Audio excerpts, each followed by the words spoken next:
கிறிஸ்து இயேசுவில் அன்பிற்கினிய சகோதர சகோதரிகளே, கோவிலை தூய்மையாக்குவது, கோவிலில் இருக்கக்கூடிய வியாபாரிகளை, விற்பனை செய்து கொண்டோரை வெளியே துரத்த தொடங்கி என் இல்லம் இறைவேண்டலின் வீடு என்று ஆண்டவர் சொன்னதை மிக சுருக்கமாக லூக்கா இங்கே குறிப்பிட்டிருக்கின்றார்.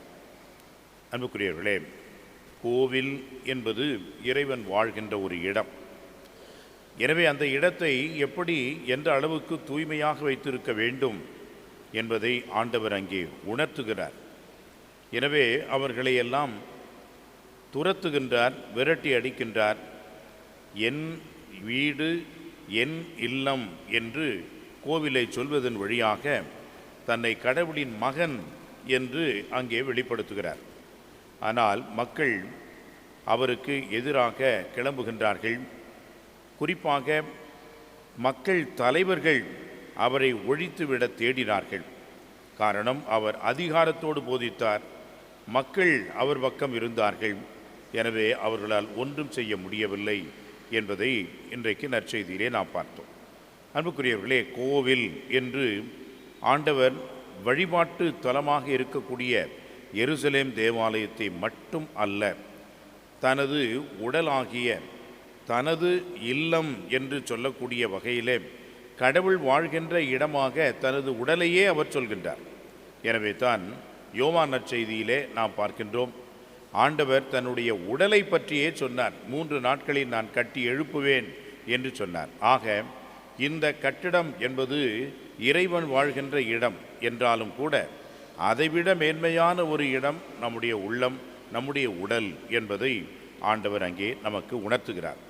அந்த வகையிலே தான் அன்னை மரியா இந்த உலகத்திலே வாழ்ந்தார். இன்றைக்கு அன்னை மரியாவை காணிக்கையாக ஒப்பு கொடுக்கப்பட்ட ஒரு நாளை நினைவு கூர்ந்து திருச்சபை கொண்டாடுகின்றது. அன்னை மரியா 3 முக்கியமான பெயர்களை பெறுகின்றார். ஒன்று, அவர் செப்டம்பர் 8ஆம் தேதி அன்னை மரியாளுடைய பிறப்பு. அதை தொடர்ந்து வரக்கூடிய அவருடைய தனி சிறப்பு மிக்க பெயரினுடைய சிறப்பு. இப்படியாக இந்த அடிப்படையிலே அன்னை மரியாவுக்கு ஒரு சிறப்பு நிலையை ஆண்டவர் கொடுக்கின்றார்.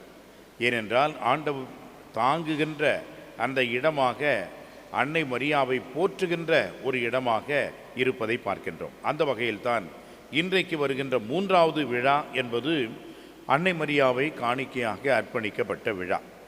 இந்த 3 விழாக்களும் பாருங்கள், ஆண்டவர் இயேசுவோடு சேர்ந்த ஒரு விழாவாக இருக்கிறது.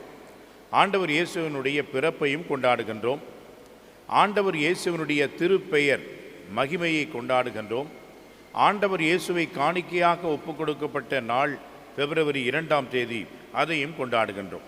ஆக அன்னை மரியாளுடைய விழாக்களுக்கு இணையாக ஆண்டவர் இயேசுவினுடைய விழா 3ஐயும் நாம் சிறப்பிக்கின்றோம். ஏன் என்று சொன்னால், அன்னை மரியாவும் ஆண்டவர் இயேசுவும் இந்த இறைவன் வாழ்கின்ற இல்லத்தை தூய்மையாக பாவமில்லாமல் கடைசி வரைக்கும் வைத்து காத்தார்கள் என்பது உண்மை. இதனுடைய அடிப்படையில் தான் இது 2ம் அமைகிறது என்பதை நாம் பார்க்கின்றோம்.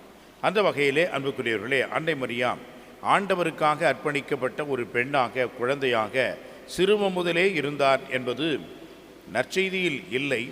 ஆனால் சொல் வழக்கிலே, வரலாற்றிலே இருக்கக்கூடிய ஒரு சில கருத்துக்களாக மக்களிடையே பரவி வருகின்ற ஒரு நம்பிக்கை என்னவென்றால், சுவக்கின் அன்னம்மாள் 2 பேருக்கும் நீண்ட நெடுங்காலமாக குழந்தை பாக்கியம் இல்லை.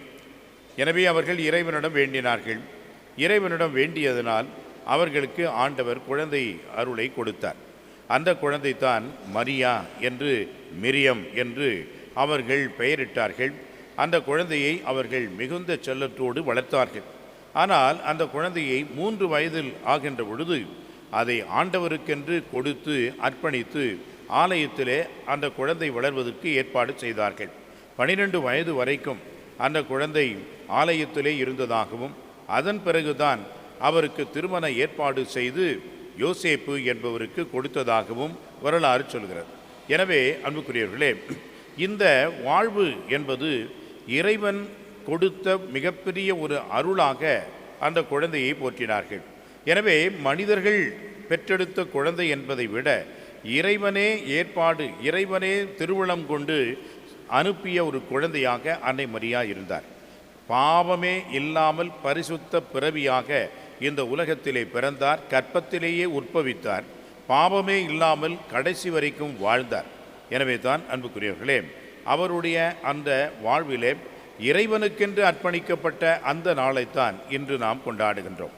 எனவே நாம் ஒவ்வொருவரும் கடவுளுக்கென்று அர்ப்பணிக்கப்பட்டவர்கள் என்பதை நினைவு கூறுவோம்.